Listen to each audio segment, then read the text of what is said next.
di Amerika, apa yang terjadi di Indonesia telah membuktikan bahwa musuh ideologis bisa dihancurkan tanpa perlu invasi terbuka selama ada kekuatan lokal yang bersedia menjalankan tugas kotor itu. Dan bagi rezim-rezim militer di Brazil, Chili, Argentina, Guatemala, dan lain-lain, Indonesia adalah peta jalan menuju kekuasaan absolut.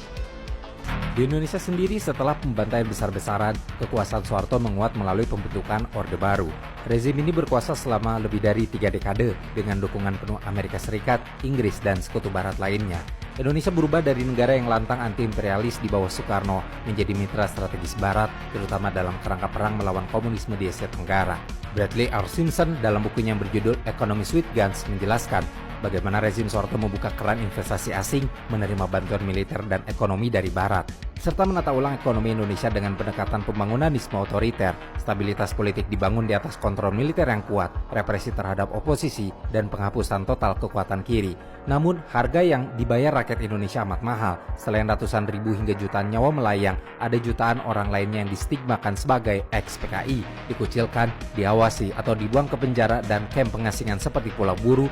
Generasi baru tumbuh tanpa memahami apa yang sebenarnya terjadi.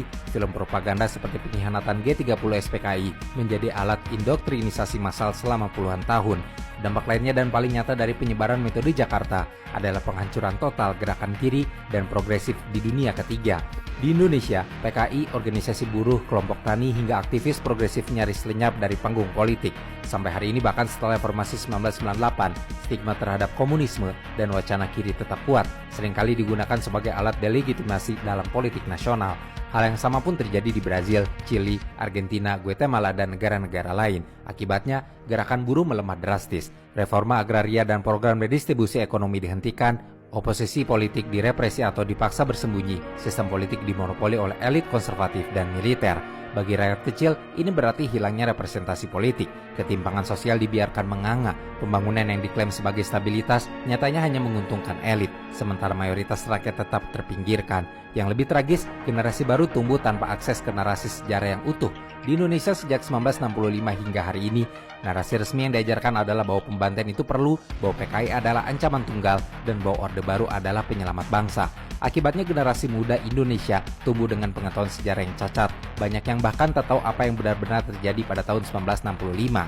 Di Amerika Latin pun banyak sekolah yang menghindari pembahasan tentang kudeta militer dan pembahasan politik yang terjadi di negara mereka.